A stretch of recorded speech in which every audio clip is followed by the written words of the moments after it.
اعوذ باللہ من الشیطان الرجیم بسم اللہ الرحمن الرحیم۔ محترم سامعین، سیدنا حضرت علی المرتضیٰ شیر خدا رضی اللہ تعالیٰ عنہ کا نبی کریم صلی اللہ علیہ وسلم کی مجلس میں ادب و احترام کیسا ہوا کرتا تھا، آج کی مختصر ویڈیو میں ہم اسی بارے میں بات کریں گے۔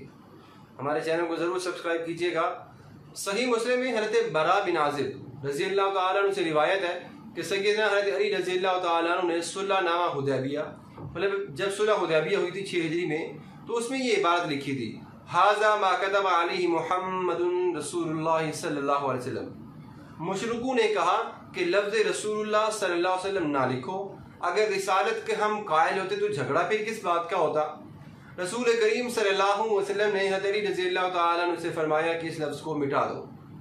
حضرت علی رضی اللہ تعالیٰ عنہ نے عرض کیا، ما کان علی ان احموا ھذا، مجھے یہ زیب نہیں دیتا کہ میں اس لفظ کو مٹاؤں۔ پھر نبی کریم صلی اللہ علیہ وسلم نے خود اس لفظ کو مٹایا، مگر حضرت علی رضی اللہ تعالیٰ عنہ نے اس لفظ کو نہیں مٹایا تھا۔ یہ تھا آپ کا ادب و احترام کہ آپ نبی کریم صلی اللہ علیہ وسلم کی مجلس میں کس قدر ادب و احترام کا خیال رکھا کرتے تھے۔